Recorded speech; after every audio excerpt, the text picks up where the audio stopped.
بسم اللہ الرحمن الرحیم۔ السلام علیکم ورحمۃ اللہ وبرکاتہ۔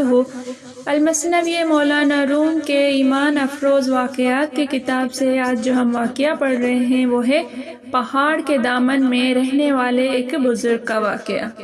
ایک بزرگ آدمی پہاڑ کی گھاٹی میں گیا اور اللہ تعالیٰ سے عہد کیا کہ میں تمام دنیاوی تعلقات سے رخ پھیر کر اب آپ کی عبادت میں یہاں مقیم رہوں گا، اور بھوک سے جب تنگ حال ہوں گا تو آپ کی طرف سے عطا کا منتظر رہوں گا۔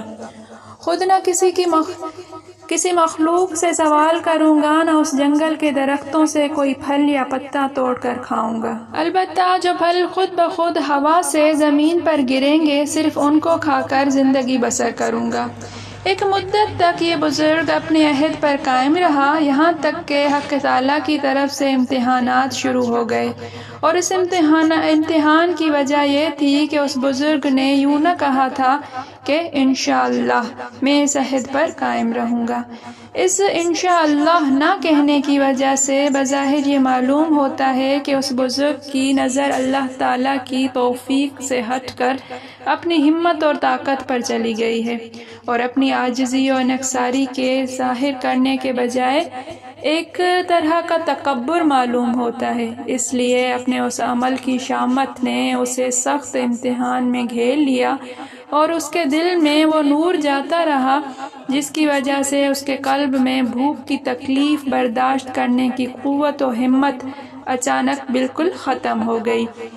ادھر اللہ تعالیٰ نے ہوا کو حکم فرما دیا کہ اس پہاڑ کی وادی کی طرف ہو کر نہ گزرے، چنانچہ 5 روز تک ہوا بالکل بند ہو جانے سے درخت سے کوئی پھل زمین پر نہ گرا۔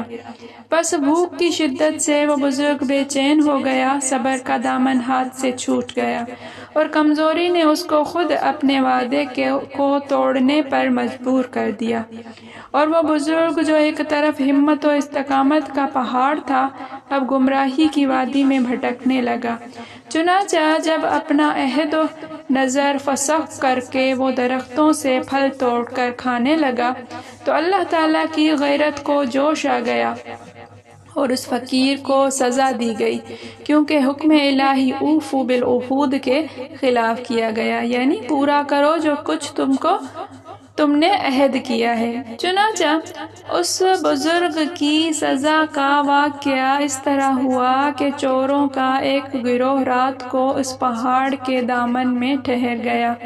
ایک مخبر نے شہر کی پولیس افسر کو اطلاع دی کہ آج چوروں کا گروہ فلاں پہاڑ کے دامن میں ٹھہرا ہوا ہے۔ اس سے پہلے کہ پولیس افسر ان چوروں کو گرفتار کرتا، اس نے پہاڑ کے دامن میں اس درویش کو دیکھا اور سمجھا کہ یہ کوئی چور ہے، فوراً گرفتار کر لیا۔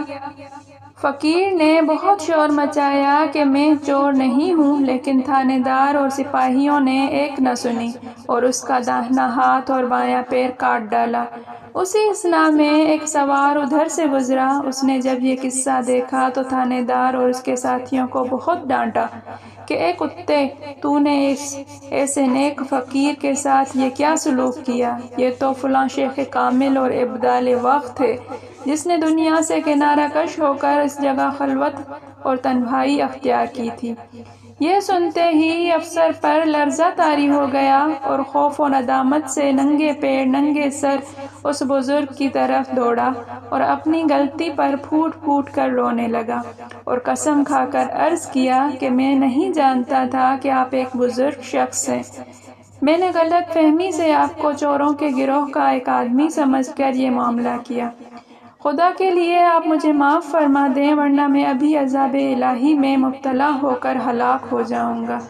درویش نے کہا کہ بھائی، تیرا کچھ قصور نہیں ہے، میں خود قصوروار ہوں، میں نے اپنے مالک سے بدعہدی کی تھی جس کی مجھے سزا ملی ہے۔ مذکورہ بالا واقعے سے حاصل ہونے والا سبق۔ اس واقعے سے ہمیں یہ سبق ملتا ہے کہ ہمیں اللہ تعالیٰ کے حضور عاجزی اور انکساری کا اظہار کرنا چاہیے، اور ہمیں ہر وقت اللہ تعالیٰ کی نعمت اور اس کی عطا کا محتاج سمجھنا چاہیے، اور ہر حال میں اللہ تعالیٰ سے عافیت کا سوال کرنا چاہیے۔